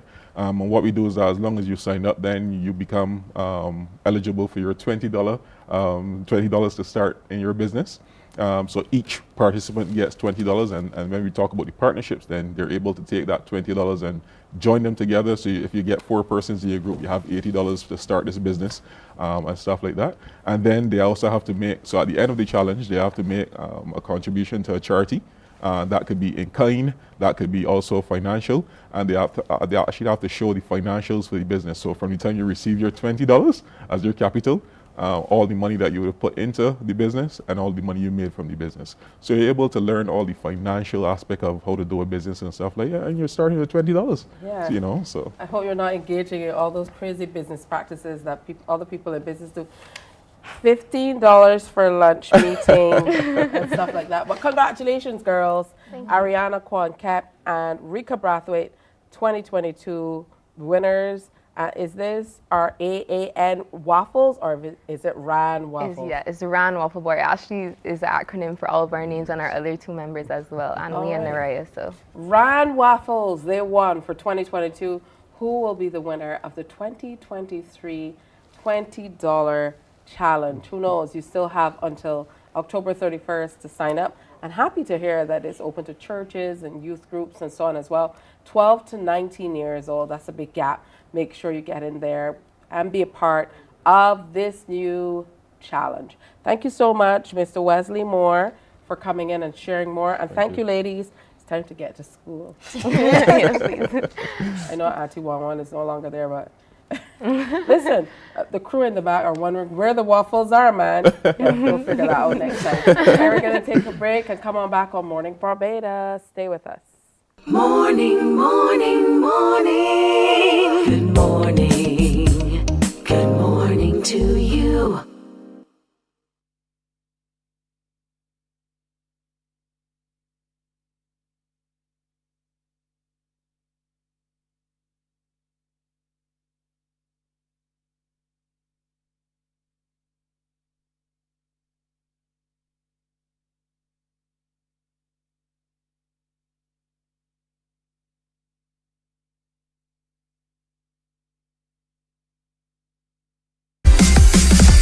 While you go about your business, we go about our business, and that is gathering the news. Stay up to date at CBC News Barbados on Facebook, Instagram, and Twitter. Get news update on radio throughout the day. And join us for the CBC News Night at 7 every night. CBC News team is on the job and bringing you the news. There is a saying, you can find a Bajan anywhere. Are you a Bajan living abroad? Or do you know of one who has migrated to another country? Well, we at Mornin Barbados would love to have you or them on our Bajan Afar segment. Share your amazing stories, experiences, and how you have adapted to a new culture. Send us an email to morninbarbados@cbc.bb. And together we will travel the world. Morning, morning, morning. Good morning. Good morning to you. Hey, it's 7:25. The time is going by so quickly. We really should not be doing this next segment in studio. The guys know how I feel about it. We should be on the beach, guys. I mean, I'm wearing the colors to go with it and everything. Beach blue. This is, don't argue with me, this is definitely beach blue. And I have some ladies here who are also in very close beach blue. So we're matching today. So who knows, next time we're going to have to head off to Rascals of Barbados to talk to Starlet Lewis, who is Marketing Director, and Andrea Gittins, Managing Director. And they're here this morning to talk to us all about Rascals. Where's the water, ladies? Where's the bright blue sky? Where's the sea? We should be out and about on the beach talking about Rascals. Well, welcome and good morning. Thank you. Good morning. Thank you. All right, good to have you with us. So I'm going to start with you, Starlet. Yeah. Tell us all about Rascals and what really sets it aside from everything else there is out there. We have a lot of wonderful beaches across Barbados, but I know for Rascals, you guys have a few things that you have on offer that kind of make you a little different if you choose the beach at Rascals as opposed to if you go somewhere else. We do. So definitely the biggest thing that sets Rascals of Barbados apart from other attractions in Barbados is our theme message that we go by: exclusive family fun for everyone. And it says it in itself. There is everything for everyone at Rascals. So we've got the water park, we have got our beach restaurant, and we've got a beach bar. So you can literally come down with the entire family. The children can have the time of their lives on the water park. Adults can have the time of their lives on the water park as well. It's like you return to a big kid again. The moms can sip mimosas, the dads can watch television, watch any sports they would like, and it's a very exceptional type of atmosphere, a very family type of atmosphere. There's everything for everyone at Rascals of Barbados. It's truly wonderful. So let's talk now about the Family Day Pass. I like the idea of that, where you can have the family come out and everybody's there. Talk to me about what that entails. Okay, the Family Day Pass entails we can have a family of 4 persons, 2 adults and 2 children, and you come down, you use the water park for the entire day, you get your beach chairs, your umbrellas, and you get your free drinks, and then you can purchase your lunch from the restaurant. And it truly is something for everyone. Yes, there because you is. can do a family day pass, 2 children, 2 adults, or you can do a couple's day pass. Who knows? You might want to have a little fun in the sun with that significant other. You can, definitely. Yeah. Definitely. So you just collect the day pass and from at Rascals, figure it out. What's the cost of the day pass? The family day pass is $400 Barbados, and the couple's day pass is $250 Barbados. All right, so not bad at all. You can also do individual passes, so whatever works for you. Yes. And I know that you're offering things special for students as well. Yes, we do. We do have student day passes. That's All right. $100 Barbados. All right, so the students can get out and enjoy themselves as well. If there's someone who wants to enjoy one or the other, maybe you don't want to do the water park, you just like to enjoy Rascals or vice versa. Is that something that's facilitated? Yes, Definitely. it is. Yes. You can come down and you can rent a beach chair and an umbrella, then you can have your lunch, you can have your cocktails, and have a wonderful day with us. Are you serving out on the beach? Yes, we do. Oh, man. Definitely. So I don't need to get out of my... No, you don't. I think that is something that sets us apart from other establishments as well, because we're so family oriented. We pay very close attention to having service with significance with our guests. So we go out to the beach, wherever you are, we come to serve you. Your happiness is first and foremost. And you're thinking about everybody because there are BARP discounts as well. I have quite a few people in studio and behind the scenes who are members of BARP already. Yeah. And so guys, you have to go down to Rascals of Barbados and get a part of it. Yes. Especially Ruel. I think he got his card last week. Yeah. So congratulations, Congratulations, Ruel. Ruel. Come We to look Rascals. forward to seeing you. That's Ruel Ford. Yeah. He got his BARP card last week. I'm sure he's going to come down to Rascals and be a part of it. Let's talk a bit about the menu. What's available? I know you mentioned mimosas. I don't know of any woman who can who can say, I don't want any more mimosas. But you have mimosas. But let's talk about what else is available once you go down there for lunch or what have you. All right, so we've got a pretty tropical menu on our drinks list. We've got a drink that we came up with called a Bob Marley because we want it to be different, we want it to be unique. It's extremely colorful. Just by the name you can tell the colors. It's green, it's yellow, it's red. We've got our Rascals rum punch, which is a rum punch really set aside and apart from any other rum punch you've tasted. Oh, right. I recommend that. Besides that, we've got all of our beers, any beer that you would really like. Andrea could go on more with that for you. Okay, so we go all the local beers. We have all the local beers. We have imported beers. So we have lots of beers. We also have something called a Rascalada, which is our special drink. It's a blended cocktail, and it's a lovely drink. All right, let's talk about the food. Yes. For a lot of people, they want to go down at lunchtime and maybe just have some lunch. Yeah. So what's available? Well, we have lunch specials daily, so it may be from fish to chicken with a side and a salad. So we have daily lunch specials, but then we have our standard lunch menu also. Can you call to order? Yes, you can. Definitely. Right, so you can call in and order, just pick up and go. Yes, and I know some people just love to sit and watch the water and have lunch, even if you're not going to eat it at Rascals. I mean, you're on the beach. You're on the beach. And you're on one of the most beautiful beaches in Barbados. Yes, we are. So, I mean, it's the perfect spot for that reason. I don't anticipate you have any challenges with parking. No, That's one thing we don't have a problem with. So you come down to Rascals, you're definitely going to be accommodated with parking 100%. So. Oh, that's truly exceptional. I want to talk a little bit more about the water park. Yes. Because every time I drive by, I'm thinking, oh, maybe I should try that, or maybe the children could try that. So let's talk a little bit about that water park. All right, so the water park, which is the main attraction, of course, we've gotten to the good part. It's not just for kids only, and our guests have proven this. So you get on there, and it's a water sports park. You literally return to a child again. It's a type of adrenaline rush. It's a type of unadulterated fun where you can't help but express the joy that you have. It really is amazing, and I would recommend anybody, young and old, they need to come try it out. Did you try it? I have. I have. Oh. I have. Good stuff. It looks like you girls had some fantastic fun. So I love that you can also maybe use this as a gift voucher. Yes. If the children are having birthdays, Yes. invite a few friends.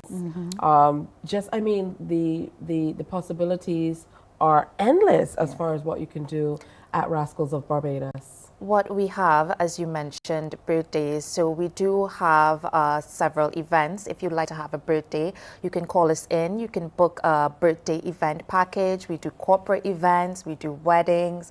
You guys can check out our page, Rascals of Barbados, on Instagram and Facebook. And you'd see a few snippets of a few events that we have hosted. Recently, we had Q in the community.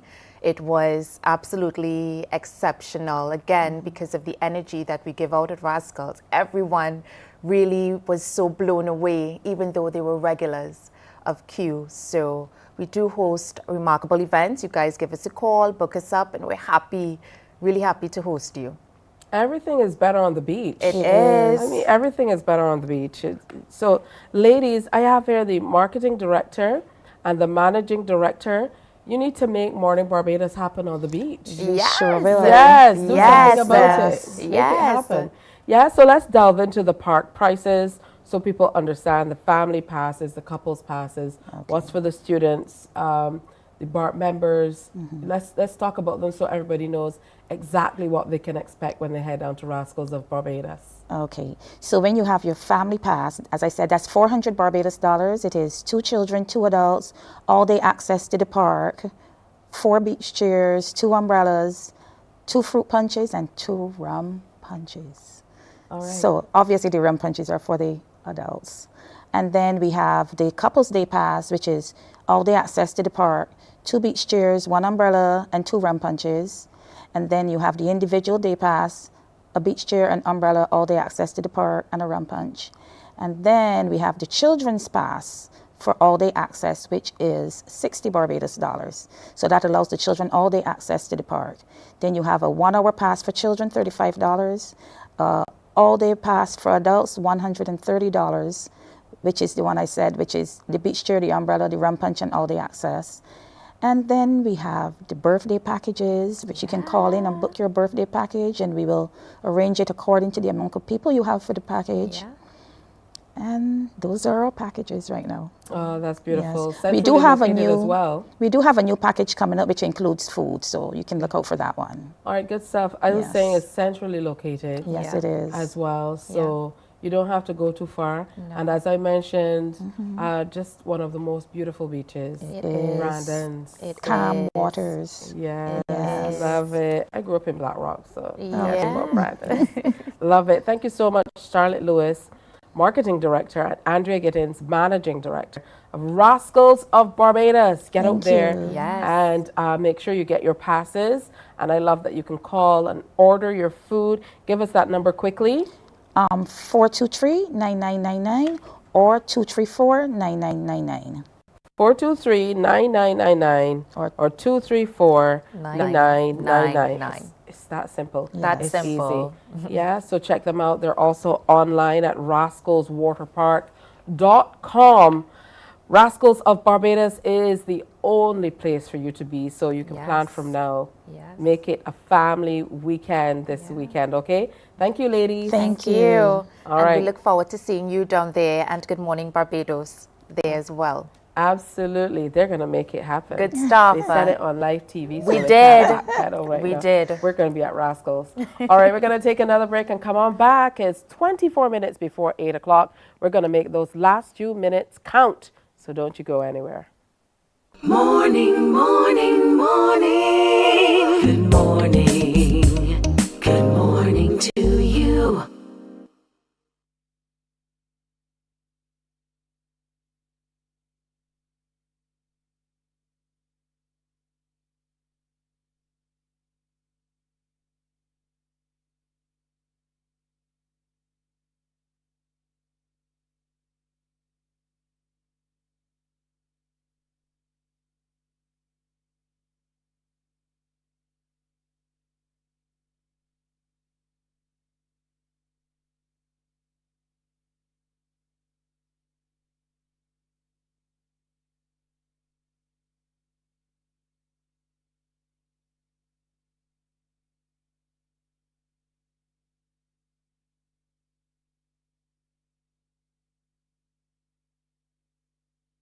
morning, morning, morning. Good morning.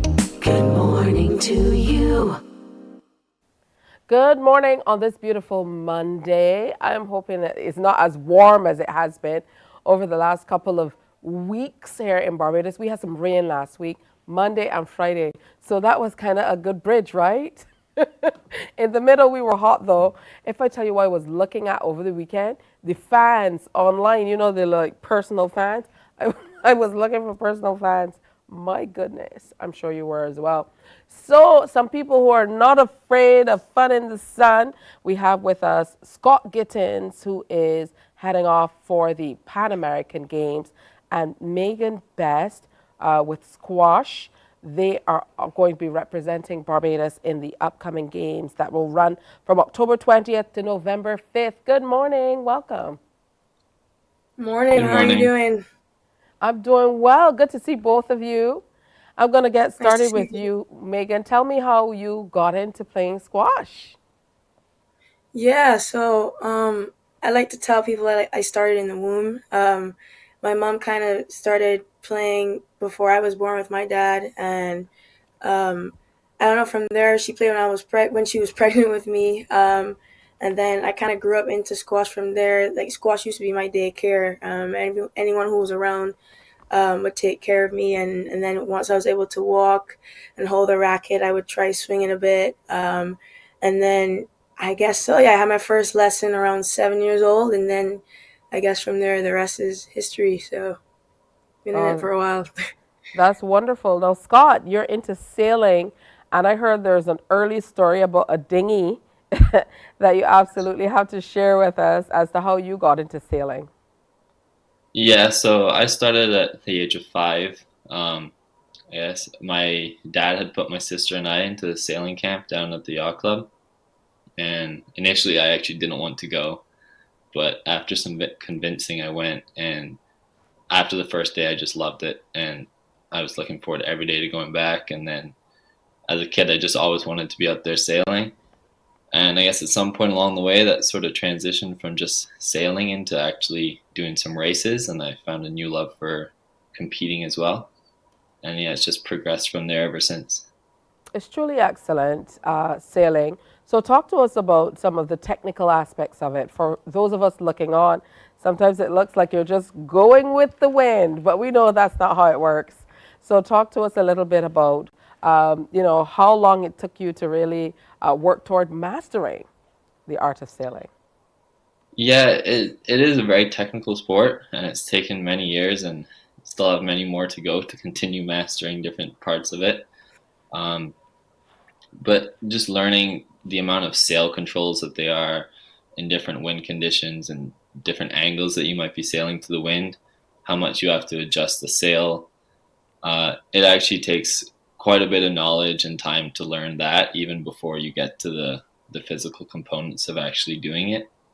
And then that's even before you throw in different boats that you might be sailing, because each boat has different things to it, different types of sails and all those types of variations. So it is quite a technical sport.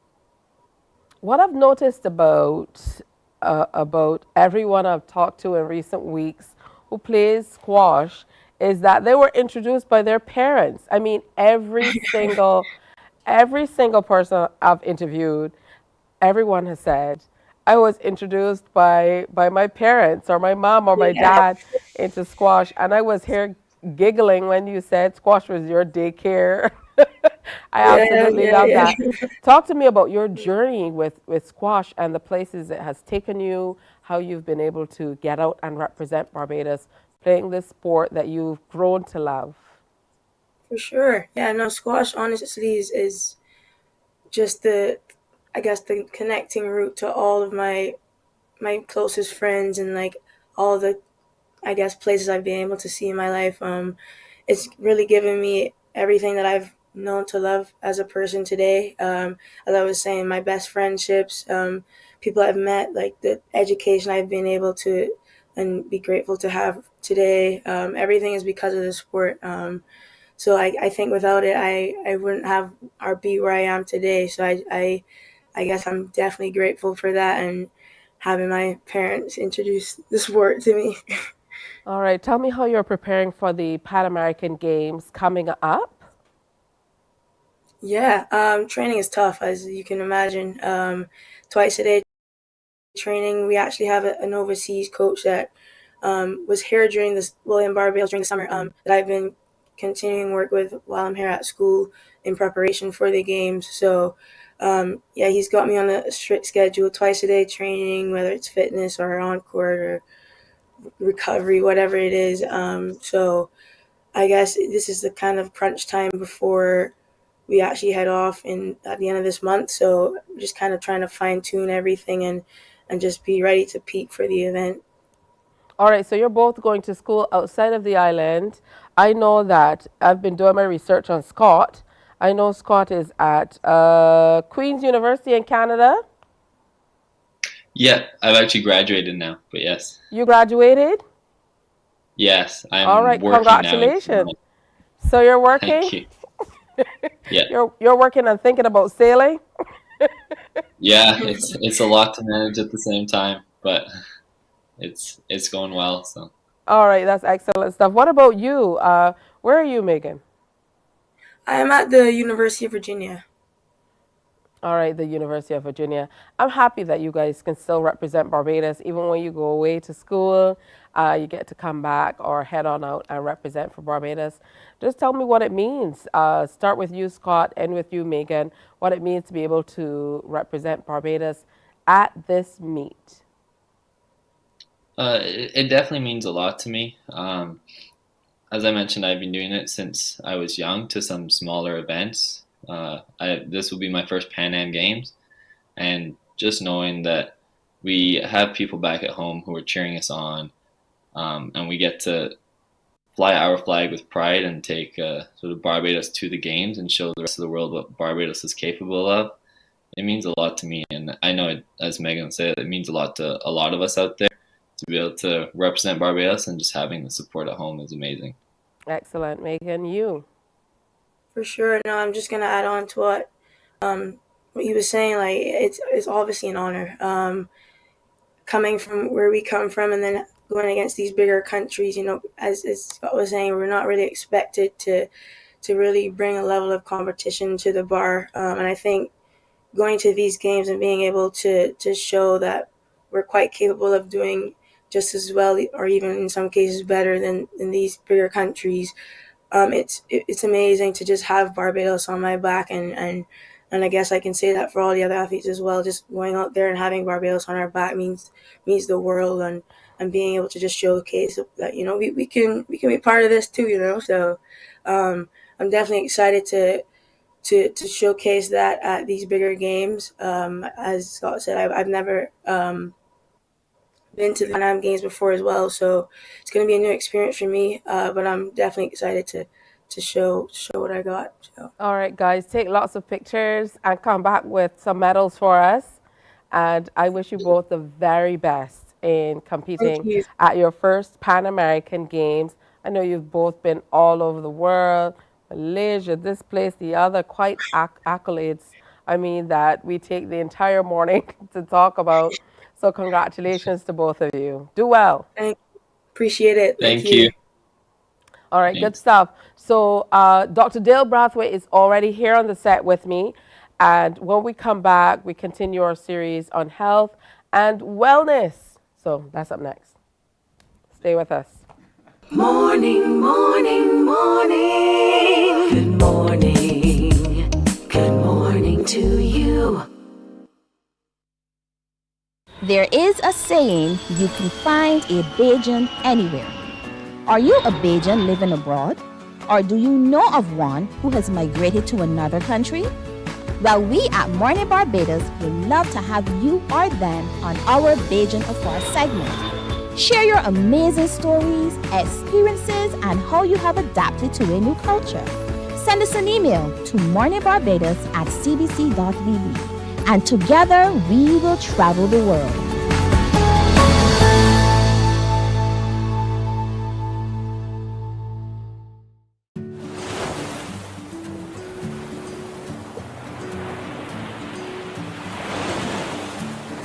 Oh, hi. My name is Stacia Whitaker, and I'm a registered dietitian nutritionist and a member of the Heart and Stroke Childhood Obesity Prevention Coalition. My motto is, when in doubt, leave it out, and it goes for when I'm eating, because sometimes things have ingredients that we're not sure of, and I like to keep it simple. And if I'm eating something and I'm not sure the ingredients in that particular thing, then I choose to leave it out. So I keep my snacking simple with fruit, nuts, or just water. It's easy to remember, there's no added ingredients, and it's also very nutritious. So remember, childhood obesity is real, so choose healthier alternatives. And when in doubt, leave it out.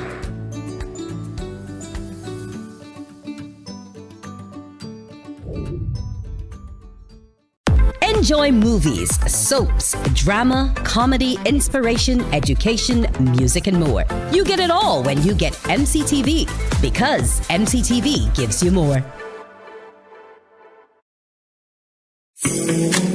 The facts say Morning Barbados reaches an audience of over 50,000 and Newsnight reaches over 56,000. It's simple. When you advertise, you're getting your message to over 50,000 of your potential customers. Make the call to CBC Sales Department today and watch your business grow. Contact us at 467-5559 or email marketing@cbc.bb. Morning, morning, morning. Good morning.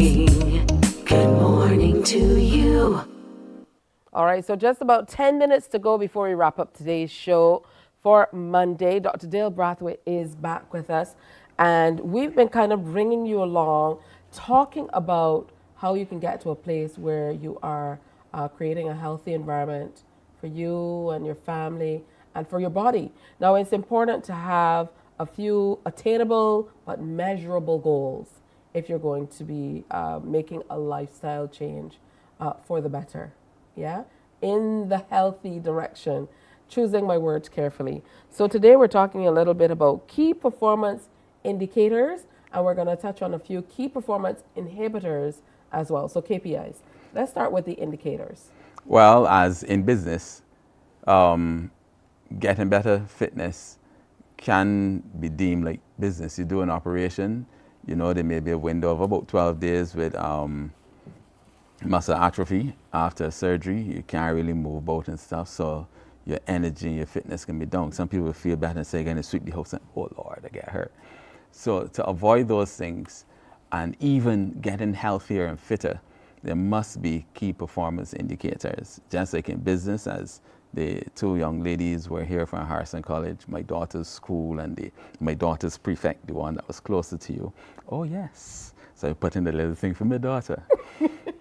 You have to have it smart and specific, measurable, attainable. I like this one, realistic, yes, and time bound. What you gotta be specific in that. Suppose it was 300 pounds. Don't tell me in 2 weeks you want to lose 100. I mean, that's crazy. So we got to take it in bite sizes. When we look at it, can you measure it? Yes, you can. And when you're doing fitness, please don't use the scale every day. The fact of an individual going towards fitness and you use body weight exercises and even add weight, your car terms, your chassis, your bones can start to get heavier to accommodate the weight that you're bringing down. So with that, then, the scale is not an issue because you're going to be seeing numbers going up. But that is to help you, because as numbers go up, you find the bones get heavier, the muscles get heavier, so you're going to wear more. What you need to do is to check your waistline. You need to check, and I'm talking about dancing yet. If you want to do it with dancing, you can look at your biomechanics. How can I move to a song and so forth? Can I last 3-4 minutes without running out of breath? So there are measurable things that we can look at. So they are smart, specific, they're measurable, they're even attainable, they are realistic, and they're time bound. So every quarter or something, there's some small thing you can attach to, why am I doing this? How am I doing this? But if you were to look at Bayesian terms, there's a little frig up part. Key performance mess-upness, inhibitors.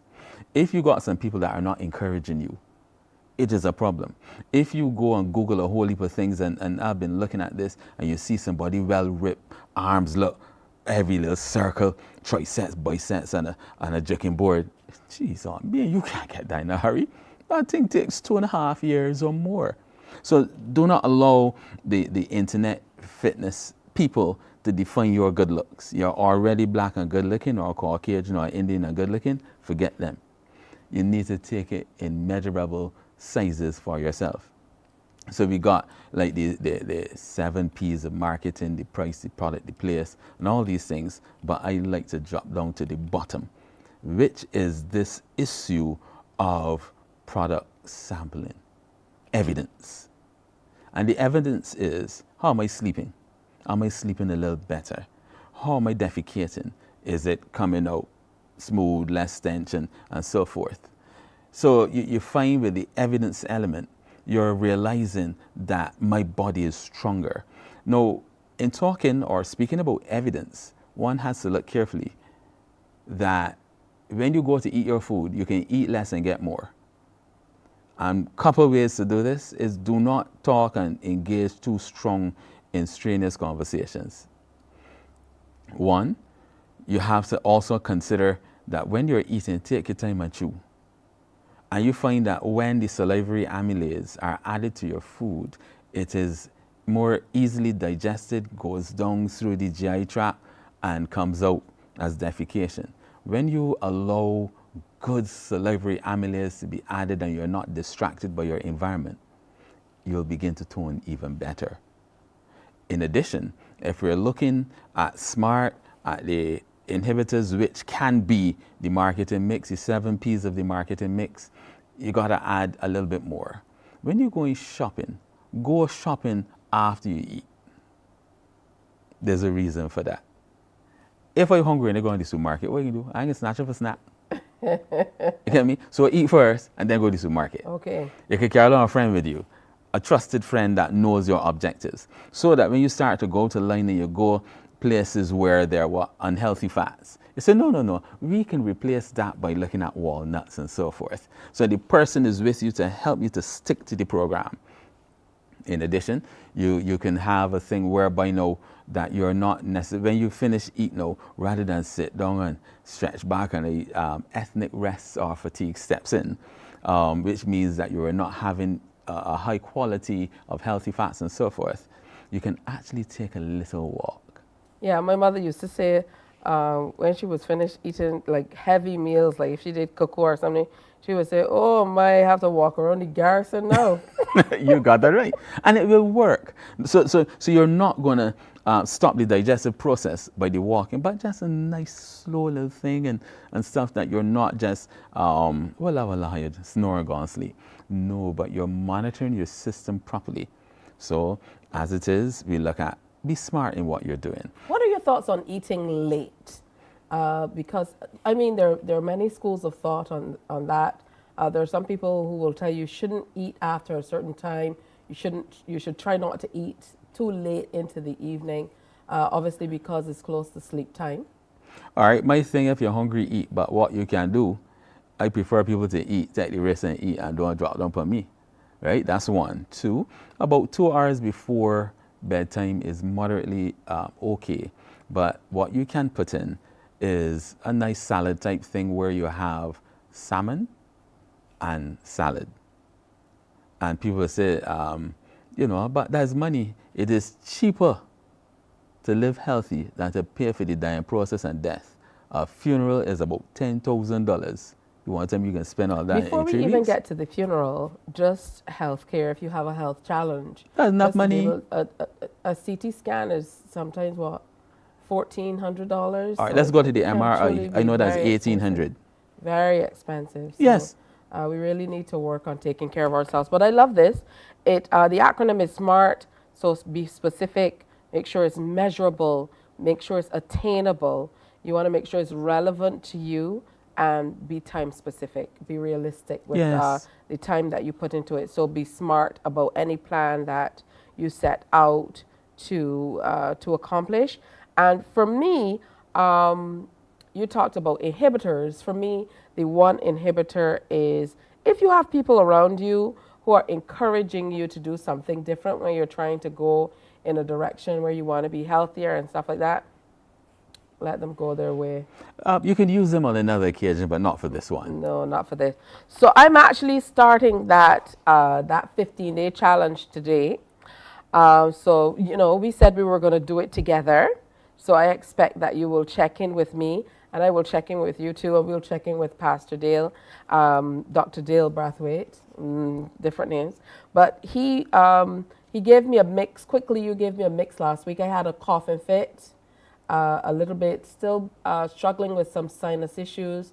And you gave me a berry mix that worked very well. Talk to me about that quickly. I can send you the bill. You going to send me the bill? Yes. I'll pass it on to CBC. Oh, save us, Lord. You're too sweet. Blueberries, mixed berries, mixed fruit, strawberries, honey. I was doing a number of things yesterday, but I was going to bring down some sorrel for you. And like sweet peppers, sorrel is very anti-cancer product. So sorrel also will help with your sinus challenge, all things being even, and sweet pepper. So berries is what is called the phytochemicals or phytonutrients, and they help with inflammation issues and so forth. Inside your face and mine, it's sinuses, just above the forehead, coming the temple, the nostril area, the cheeks. And that berries starts to clean up the process. All right, so they clean it up. Good stuff. Thank you, Dr. Dale Brathwaite, as always very informative. Always very informative. Remember, we're taking that challenge together. So let me know how it's going. thines@cbc.bb or Morning Barbados at cbc.bb, morning without the G. All right, so that we can stay on top of things. Or you can call me, 567-5530. That's it from us for today. Now coming up, tomorrow, Varia Williams is going to be in to talk creative arts therapy. Going to be really great to see Varia. I've not seen you, Varia, since you did that interview on Kadooment Day a few years ago. But that was last year. I was in New York. Yep, I was smiling big time. The Roman Catholic Diocese of Bridgetown, they have a charity walk coming up in November. We're going to share more about that. Hey, NIFCA is back. And we're on top of that too. Plus we chat with the Ministry of Education, Technological and Vocational Training about programs in education transformation with Chief Education Officer, Dr. Ramona Archer Bradshaw. That's all coming up tomorrow on Morning Barbados. So thank you for viewing today. Remember to wear your smiles, do something nice for someone, and come on back, God willing, tomorrow. See you then. Bye-bye. Wake up, wake up, wake up, wake up. Barbados, get up. Good morning.